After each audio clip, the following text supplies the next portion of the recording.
एक दिन का वक्त था जब बादशाह नासिर अपनी सल्तनत में बैठा सोच रहा था कि किस तरह वो अपने लोगों के लिए बेहतर फैसले कर सकता है। वो हमेशा ये चाहता था कि उसकी राया खुशहाल हो और उसके फैसले उनके लिए फायदामंद साबित हों।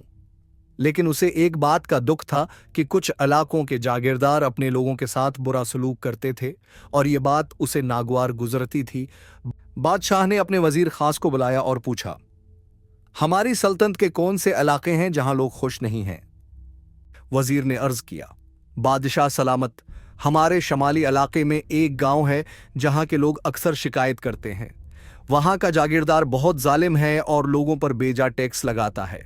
उन्हें इतनी सख्त मेहनत करनी पड़ती है कि वो अपने खानदान की रोटी भी पूरी नहीं कर पाते।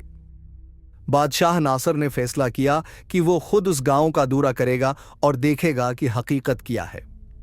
अगले दिन वो वजीर और कुछ सिपाहियों के साथ गांव की तरफ रवाना हुआ। गांव में दाखिल होते ही बादशाह ने देखा कि लोग बहुत परेशान और मायूस नजर आ रहे थे। वो देखना चाहता था कि यहां क्या हो रहा है, इसलिए वो बगैर किसी को बताए एक आम आदमी की तरह गांव में घूमने लगा। एक बुजुर्ग शख्स जो करीब खड़ा था बादशाह को देखकर बोला, बेटे, तुम कहां से आए हो? क्या तुम्हें भी ये जालिम जागीरदार सता रहा है? बादशाह ने जवाब दिया, नहीं बाबा, मैं मुसाफिर हूं और यहां हालात जानने आया हूं। बुजुर्ग ने बादशाह को बताया कि गांव के जागीरदार का नाम रफीक है और वो बहुत जालिम है।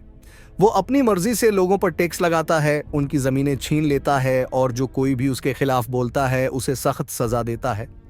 बादशाह नासिर ने पूछा, क्या कभी किसी ने उसके खिलाफ आवाज नहीं उठाई? बुजुर्ग ने अफसरदगी से कहा, हमने कई बार शिकायत की लेकिन कोई हमारी बात नहीं सुनता। जागीरदार के आदमी बहुत ताकतवर हैं और हम कमजोर लोग हैं। बादशाह ने बुजुर्ग का शुक्रिया अदा किया और वजीर को इशारा किया कि वो जागीरदार रफीक के किले की तरफ चले। जब वो किले के करीब पहुंचे तो जागीरदार को खबर मिली कि कुछ लोग उससे मिलने आए हैं। वो फौरन अपनी शान व शौकत दिखाने के लिए किले से बाहर आया और बुलंद आवाज में कहा, कौन है जो मेरे दरबार में बगैर इजाजत आया है? बादशाह ने नरम लहजे में कहा, मैं तुम्हारे गांव का हाल जानने आया हूं। लोग तुम्हारे खिलाफ शिकायत करते हैं कि तुम उन पर जुल्म करते हो। जागीरदार हंसने लगा और गरूर से बोला, यह मेरा इलाका है और यहां मैं मालिक हूं। मुझे कोई नहीं बता सकता कि मैं क्या करूं या ना करूं। बादशाह नासिर ने अपनी असलियत है जाहिर करते हुए कहा, मैं तुम्हारा बादशाह हूं और ये देखने आया हूं कि तुम किस तरह हुकूमत चलाते हो। अब तुम्हें अपने जुल्म का हिसाब देना होगा।